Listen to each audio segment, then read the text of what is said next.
எல்லாருக்கும் வணக்கம். இந்த நாளில் கூட தேவனுடைய வார்த்தையிலிருந்து தேவ வார்த்தை வாசித்து தேவ ஆலோசனை சிந்திப்போம். புதிய சட்டம், புதிய ஏற்பாடு அப்போஸ்தலனாகிய பவுல் எழுதின ரோமருக்கு எழுதின நிருபம் 12வது அதிகாரம் 2வது வசனம். நீங்கள் இந்த பிரபஞ்சத்துக்கு ஒத்த வேஷம் தெரியாமல் தேவனுடைய நன்மையும் பிரியமும் பரிபூர்ண சித்தம் என்னதென்று பகுத்தறியத்தக்கதாக உங்கள் மனம் புதிதாகிறபடினால் மறுரூபமாகுங்கள். ஒவ்வொரு நாளும் மனம் புதிதாகிறபடினால் ரூபத்தை மாற்றிக்கொள்ள முடியும். ஏமாந்து போனால் உலகத்துக்கு ஒத்த வேஷம், இன்றைக்கி பக்தி வேஷம், இன்றைக்கி பாசம் என்ன வேஷம், அது பெரிய பிரச்சனை.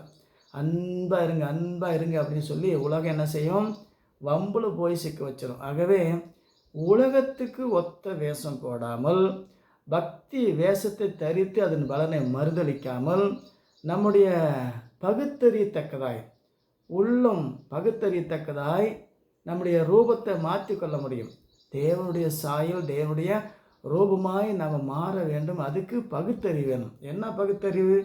இந்த உயிரும் உடலும் இந்த உலகமும் வானமும் பூமியும் சந்திரனும் சூரியனும் எப்படி செயல்படுது, நம்முடைய ரூபம் தினந்தோறும் மாறிக்கிட்டே இருக்குது.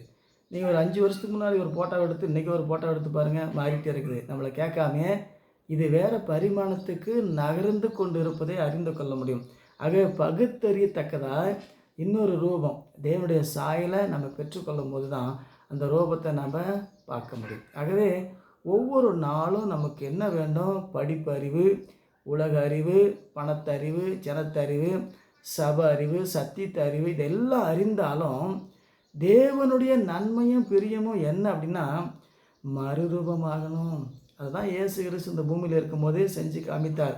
மத்தேயு சுவிசேஷம் 17வது அதிகாரம் 1, 2, 3 வாசித்தீங்களாக்கா 6 நாளைக்கு பின்பு உயர்ந்த மலைக்கு போய் தன்னோட ஒரு 3 பேர்த்த மட்டும் கூட்டு போனார். எல்லாத்தையும் கூட்டு போகல.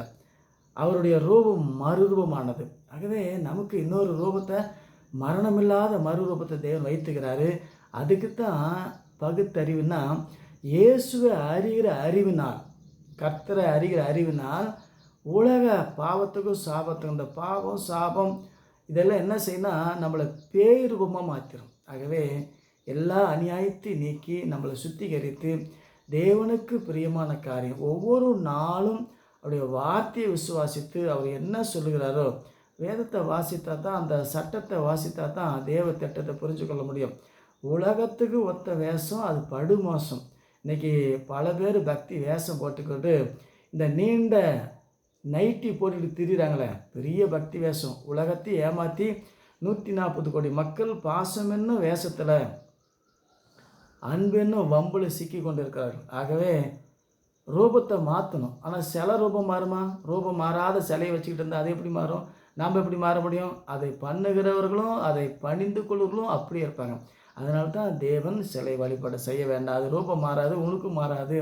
ஆகவே இந்த பக்தி வேஷத்தை விட்டு விலகி தேவனுடைய நன்மையும் பிரியமும் அறிந்து உலகத்துக்கு ஒத்த வேஷம் அது படுமோசம். ஆகவே வேத சட்டத்தை அறிந்து தேவனுடைய திட்டத்தை புரிஞ்சு கொண்டால் மரணமில்லாத மறுரூபத்தை தேவன் தருவார். அதுக்கு இயேசு கிறிஸ்துவோடு நடக்கணும். ஒரே தேவன். தேவனுடைய வார்த்தையை வாசிப்போம், யோசிப்போம், விசுவாசிப்போம்.